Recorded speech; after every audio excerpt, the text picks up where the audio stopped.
മാനസാന്തരം. ജീവിതത്തിൽ സമാധാനമില്ലാതെ വലയുന്ന മനുഷ്യവർഗത്തിന് സമാധാനവും സന്തോഷവും നിത്യജീവന് നൽകുവാൻ രക്ഷകൻ അവതരിച്ചു.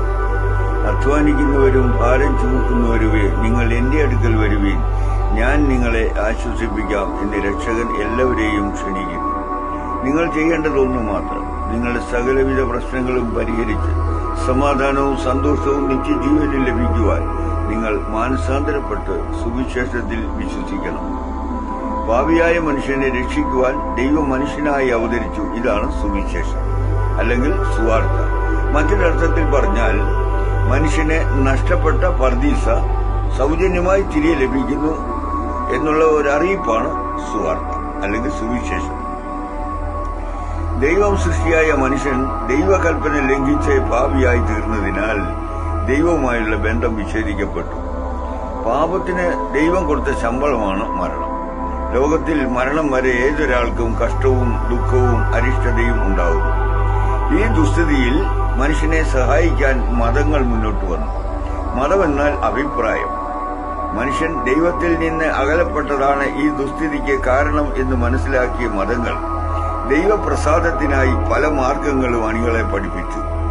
ഇതൊക്കെയാണത്: മതം, ജ്ഞാനമാർഗം, കർമ്മമാർഗം, ധർമ്മമാർഗം, ജന്മാന്തരങ്ങളാൽ രക്ഷ, മാമോദീസായും കുമ്പസാരവും, തീർത്ഥാടനം, പുണ്യവാളന്മാർ, മരണാനന്തര ക്രിയകൾ, അങ്ങനെ പലതും.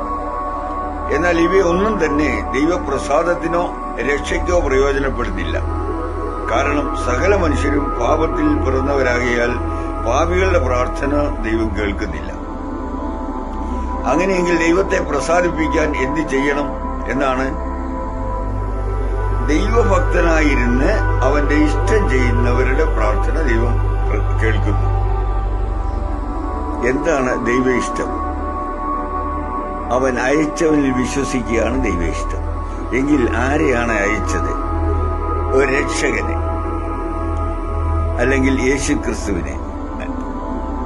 അതെ, ഇന്നേക്ക് 2024 വർഷങ്ങൾക്കപ്പുറം യഹൂദിയിലെ ബേദലഹേമിൽ ഒരു കന്യകയിൽ കൂടി അത്ഭുത ജനനമെടുത്ത് ദൈവകൃപയിൽ വളർന്ന് മനുഷ്യവർഗത്തിന്റെ പാപപരിഹാര ബലിയായി കാൽവരി കുരിശിൽ മനുഷ്യരാൽ ആണിയടിച്ച് 5 ഗായങ്ങൾ വഴിയായി ദിവ്യരക്തം ചിന്തി മരിച്ച് അടക്കപ്പെട്ട് 3-ാം നാൾ ഉയർത്തെഴുന്നേറ്റ് മനുഷ്യവർഗത്തിന്റെ രക്ഷാപ്രവൃത്തി നിവർത്തിച്ച കർത്താവായ യേശു ക്രിസ്തുവിനെ തന്നെ. യേശു എന്നാൽ രക്ഷകൻ എന്നാണ് അർത്ഥം. യേശു ജീവിക്കുന്ന ദൈവമാണ്. യേശു ഒരു മതസ്ഥാപകനല്ല. യേശു ഒരു മതവും സ്ഥാപിച്ചിട്ടില്ല.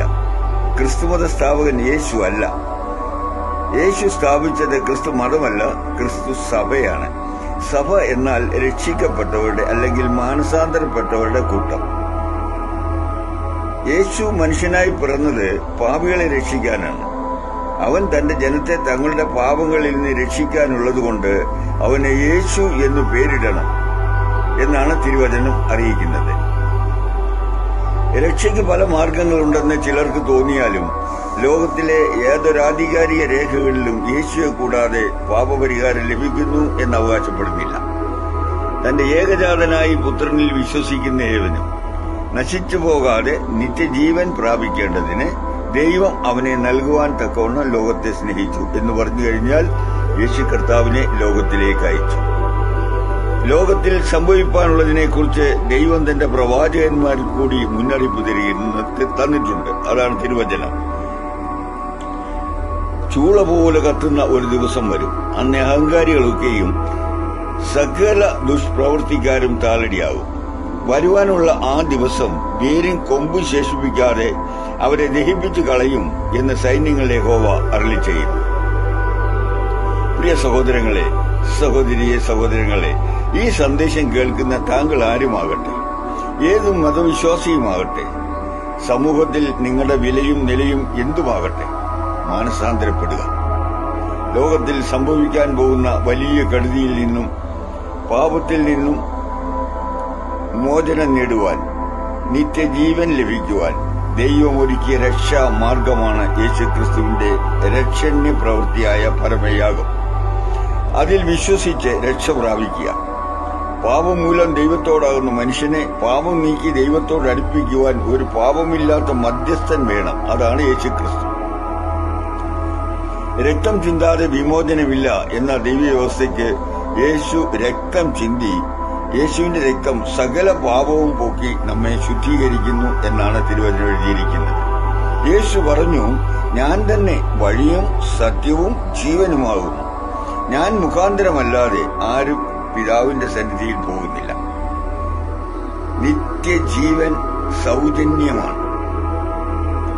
രക്ഷ ദൈവത്തിന്റെ ദാനമാണ്. രക്ഷ വ്യക്തിപരമാണ്. ഏതെങ്കിലും മതാനുഷ്ഠാനങ്ങളാലോ ഇതര ക്രിയകളിനാലോ രക്ഷ ലഭിക്കുകയില്ല. രക്ഷ വില കൊടുത്തു വാങ്ങുവാൻ സാധ്യമല്ല. രക്ഷ വിശ്വാസത്താലാണ് ലഭിക്കുന്നത്. ആകയാൽ ഈ രക്ഷകനിലേക്ക് വരിക. യേശു ഒരു മതക്കാർക്കും സ്വന്തമല്ല.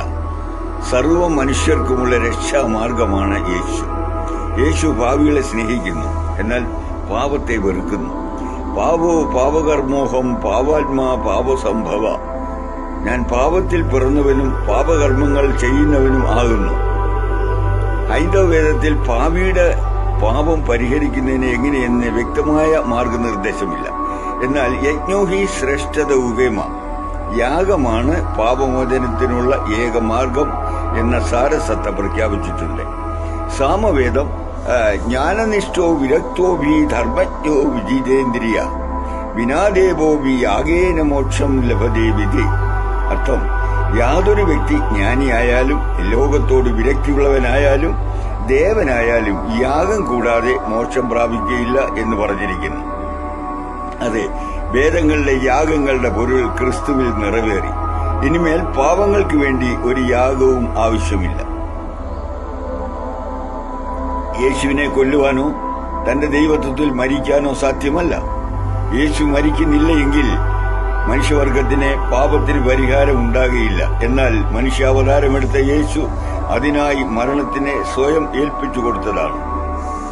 യേശു സ്വന്തം ശരീരയാഗം കൊണ്ട് മനുഷ്യനെ പാപപരിഹാരം വരുത്തുവാൻ ഒരിക്കലായി പ്രത്യക്ഷപ്പെട്ടു. ആകയാൽ രക്ഷ വ്യക്തിപരമാകിയാൽ യേശുവിനെ നിങ്ങളുടെ വ്യക്തിപരമായ ജീവിതത്തിലേക്ക് ക്ഷണിക്കുക. യേശുവിനെ നിങ്ങളുടെ രക്ഷകനും ദൈവമായി സ്വീകരിച്ച് പാപങ്ങൾ ഏറ്റുപറഞ്ഞ് ഉപേക്ഷിച്ച് മാനസാന്തരപ്പെടുക. മാനസാന്തരപ്പെട്ടവരുടെ അല്ലെങ്കിൽ രക്ഷിക്കപ്പെട്ടവരുടെ കൂട്ടമായ ഏകവും വിശുദ്ധവുമായ തന്റെ സഭയെ മോക്ഷത്തിൽ ചേർക്കുവാൻ യേശുക്രിസ്തു രാജാവായി വേഗം വരുന്നു. നിന്റെ രക്ഷകനെ എതിരേൽപ്പാൻ ഒരുങ്ങിക്കൊള്ളുക.